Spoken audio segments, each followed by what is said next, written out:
Bonjour, on est Marc chapitre 3 et verset 7. Jésus se retira au bord du lac avec ses disciples. Une foule nombreuse le suivit, venue de la Galilée, de la Judée, de Jérusalem, de l'Idumée, de l'autre côté du Jourdain et des environs de Tyr et de Sidon. Cette foule le vint à lui car il avait appris tout ce qu'il faisait. Il dit à ses disciples de tenir toujours à sa disposition une petite barque afin de ne pas être écrasé par la foule. En effet, comme il guérissait beaucoup de gens, tous ceux qui avaient des maladies se jetaient sur lui pour le toucher. Les esprits impurs, quand ils le voyaient, se prosternaient devant lui et s'écriaient « Tu es le Fils de Dieu ». Mais il leur recommandait très sévèrement de ne pas le faire connaître. Il monta ensuite sur la montagne, il appela ceux qui voulaient et ils vinrent vers lui. Il en établit 12 auxquels il donna le nom d'apôtres pour qu'ils soient avec lui et pour les envoyer prêcher avec le pouvoir de guérir les maladies et de chasser les démons. Voici les 12 qu'il établit. Simon, qui appela Pierre, Jacques, fils de Zébédée, et Jean, frère de Jacques, auquel il donna le nom de Boanerges, qui signifie fils du tonnerre.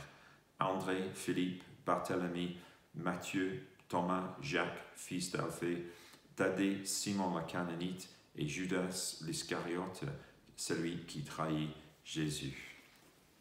On voit dans ce passage que Jésus devient vraiment renommé dans toute la région. Les gens sont venus vers lui de Jérusalem et Judée dans le sud et de Tyr et Sidon au nord. Des gens qui auraient dû faire un voyage de 100-150 km à pied pour trouver Jésus, peut-être en apportant des gens malades avec eux. On a l'impression que c'était un peu chaotique. Jésus qui devait demander à ses disciples de tenir à sa disposition une petite barque pour éviter qu'il soit écrasé par la foule. Les gens malades qui se jetaient sur lui pour le toucher et les cris des esprits impurs qui sortaient des gens. Et j'ai lu un petit commentaire sur ces versets qui m'a touché. Et la personne qui l'a écrit a dit « Où les besoins profonds des êtres humains sont vraiment comblés, là les âmes qui cherchent ne manquent pas. » Et je pense que ça m'a fait réfléchir dans notre ministère aujourd'hui, de l'Église aujourd'hui. Est-ce que nous sommes en train de vraiment combler les besoins des êtres humains?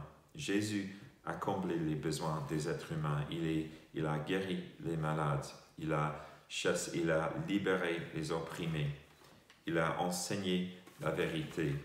Est-ce qu'en tant qu'Église aujourd'hui, nous sommes en train de vraiment combler les besoins des êtres humains autour de nous? Est-ce que nous apportons la vie? Est-ce que nous apportons la libération pour la vie? Est-ce que nous apportons la guérison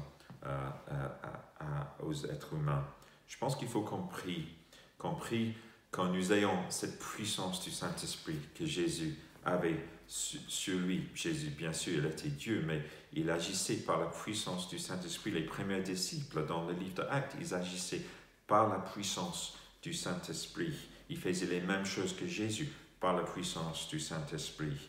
Prions pour que nous soyons une Église remplie avec la puissance de l'Église et que nous soyons un peuple, une communauté qui peut vraiment toucher les besoins des êtres humains, qui peut vraiment combler les besoins profonds des êtres humains. Comme ça, les gens qui cherchent ne manqueront pas. Je pense qu'à cette époque, la pression sur Jésus aurait dû être énorme. Et donc, nous voyons dans les versets suivants que Jésus se retire à la montagne et qu'il appelle 12 pour être avec lui. Et on voit une multiplication du ministère et des ouvriers dans le ministère. Il le fallait parce qu'il y avait tellement de gens qui cherchaient. Et je veux juste souligner quelques lignes par rapport à la manière dont Jésus a formé ses disciples. Parce que à Matthieu chapitre 28, Jésus a dit à ses disciples « Allez faire des disciples de toutes les nations. » Et nous sommes appelés à faire des disciples. Nous sommes appelés nous-mêmes à devenir des disciples de Jésus-Christ. Mais comment Jésus a-t-il fait ses disciples? Qu'est-ce qu'il a fait pour former ses disciples? Je pense que verset 14, il y a une clé. Il dit, pour qu'ils soient avec lui. Jésus a appelé les 12 pour qu'ils soient avec lui. Donc, un disciple est formé en passant du temps avec une personne. Un disciple, le discipulat, ça nécessite du relationnel. Pour apprendre d'une personne, il faut passer du temps avec eux. Et pour faire de quelqu'un un disciple, il faut passer du temps avec la personne. Ce n'est pas simplement une question de donner un enseignement. Ce n'est pas simplement une question d'apprendre quelque chose sur l'Internet. Ce n'est pas une question de juste donner des cours bibliques. C'est une question de relationnel. En fait, si je réfléchis à ma vie, je peux vous donner des noms des personnes qui m'ont influencé, de qui je suis un peu un disciple, à qui je ressemble un tout petit peu. Et en général, c'est des gens avec qui j'ai passé du temps.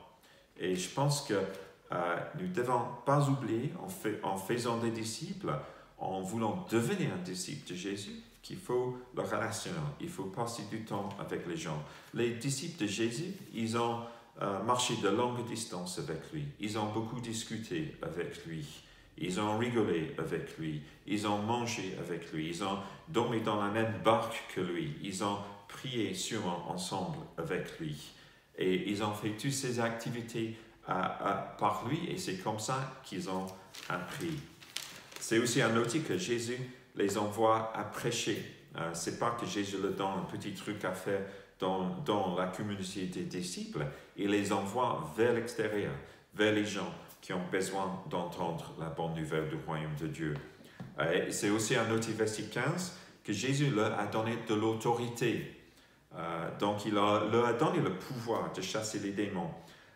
Et nous voyons que, en fait, un peu l'autorité et la puissance du Saint-Esprit, ça se transmet de personne en personne, en fait. On voit ça, par exemple, lorsque Jean et Pierre descendent à Saint-Marie, où Philippe a prêché l'Évangile, et ils trouvent les gens convertis, mais qui n'ont pas reçu la puissance du Saint-Esprit. Et Jean et Pierre imposent la main sur les disciples et reçoivent la puissance du Saint-Esprit. Nous voyons aussi, par exemple, Acte 13 et versets 2 à 3, les dirigeants de l'église d'Antioche qui jeûnaient, qui prient ensemble, et pendant ce temps, le Saint-Esprit leur parle et dit « Mettez-moi à part Barnabas et Paul et Saul pour la tâche à laquelle je les ai appelés. » Et donc, il impose la main sur eux, prie et les laisse partir. Et je pense que l'imposition des mains des autres dirigeants, ça signifie un peu une prière pour impartir la puissance, l'autorité, la puissance du Saint-Esprit dont Paul et Barnabas auraient avoir besoin pour ce qu'ils allaient faire. Donc il y a cet aspect aussi de faire des disciples, de transmettre, de donner de l'onction de ce que Dieu nous a donné aux autres aussi. C'est pas simplement devenir un disciple, c'est pas simplement une question d'apprendre les choses, mais c'est aussi une question de recevoir la puissance du Saint-Esprit. J'ai pas vraiment le temps de parler de tous les 12, juste pour dire que en fait c'était un groupe divers, des arrière-plans divers, et aussi des capacités diverses aussi. Il y a Pierre qui était un peu le dirigeant du groupe, il y avait Jean et Jacques qui étaient les trois les plus proches avec Jésus, qui étaient avec Pierre. Et on voit d'autres de qui on sait très peu. Et donc il y avait des rôles, peut-être des capacités différentes dans ce groupe de disciples. Ce n'était pas un homogène, c'était des individus et aussi avec des rôles différents. Mais la question avec laquelle je veux vous laisser aujourd'hui, c'est est-ce que vous êtes un disciple? Est-ce qu'il y a quelqu'un qui a tellement de relations avec vous que vous apprenez d'eux et vous êtes en train de devenir plus comme Jésus, parce que vous avez appris quelque chose d'un autre disciple de Jésus. Et deuxième question, c'est est-ce que vous êtes quelqu'un qui fait des disciples? Est-ce que vous investissez dans les vies des autres? Est-ce que vous donnez du temps pour les autres, pour qu'ils deviennent aussi des meilleurs disciples de Jésus-Christ? Donc, merci beaucoup.